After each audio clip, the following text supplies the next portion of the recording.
سردی کی وجہ سے آئل لگایا ہو تو وضو کا حکم. سردیوں میں ہاتھ پاؤں خشک ہو جاتے ہیں, اگر ہم اس پر آئل لگائیں تو کیا اس سے وضو ہو جاتا ہے یا نہیں؟ حورین کراچی سے. دیکھیں, اگر آپ نے کوئی ایسی چیز اسکن پہ لگائی ہے جس کی موٹی تہ جم گئی ہے, جیسے کریم ہے, اور آپ کو 100% یقین ہے کہ پانی اس کے اندر نہیں پہنچ رہا, تو پھر وضو نہیں ہوگا. لیکن آئل میں ایسا نہیں ہوتا, آئل کی کوئی موٹی لیئر نہیں ہوتی.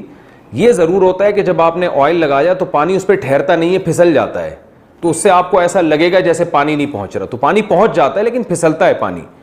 تو اگر کوئی آئل لگایا ہے یا کریم لگائی ہے مگر وہ رب کر دیا, اس کو رگڑ دیا, جس کی وجہ سے اس کی موٹی لیئر ختم ہو گئی ہے, تو پھر اس سے وضو بھی ہو جائے گا, غسل بھی ہو جائے گا. آپ اس پہ پانی ڈالیں, اگر وہ پانی پھسل جاتا ہے تو اس سے کوئی فرق نہیں پڑتا, وضو بھی ہو جائے گا اور غسل بھی ہو جائے گا. کہ فطرت کی مخالفت مت کرو, شریعت کی مخالفت کرو گے نا توبہ کر کے صحیح ہو جائے گا.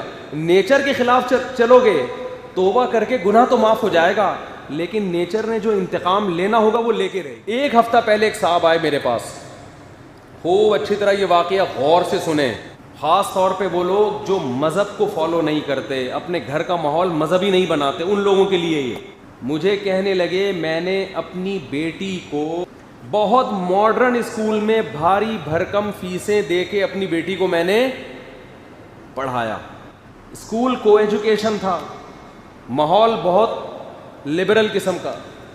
تو کہہ رہے ہیں نتیجہ یہ نکلا ہے کہ ہماری بچی کے بوائے فرینڈ ماشاءاللہ ہول سیل کے حساب سے, اور یہیں تک معاملہ نہیں تھا, راتیں گزار رہی ہے ان کے ساتھ, اور پینا پلانے کا شغف بھی شروع ہو گیا. میں بیمار ہو گیا تھا, ایک دفعہ مرنے لگا تھا بالکل, ڈاکٹر نے کہہ دیا تھا کہ مر جائے گا. مجھے یاد ہے میرے والد صاحب مسجد میں گئے, میرے لیے انہوں نے اللہ کے سامنے ہاتھ اٹھا کے دعا مانگی ہے. اگر ایمان کمزور ہوتا کسی جاہل عامل کے پاس چلے جاتے, وہ تعویذ گنڈے شروع کر دیتے. مجھے اہل حدیثوں پہ بڑا افسوس ہوتا ہے, صرف ایک اہل حدیث فرقہ ایسا بچا تھا جس میں یہ روحانی ڈرامے باز نہیں تھے, رقیہ کے نام پہ ڈرامے کرنے والے نہیں تھے. افسوس کے ساتھ کہنا پڑتا ہے اہل حدیثوں میں بھی ایسے لوگ پیدا ہو گئے ہیں. اہل حدیث کمیونٹی سے میری گزارش ہے, ان کو کنٹرول کرو, نکالو ان لوگوں کو اپنی جماعت سے.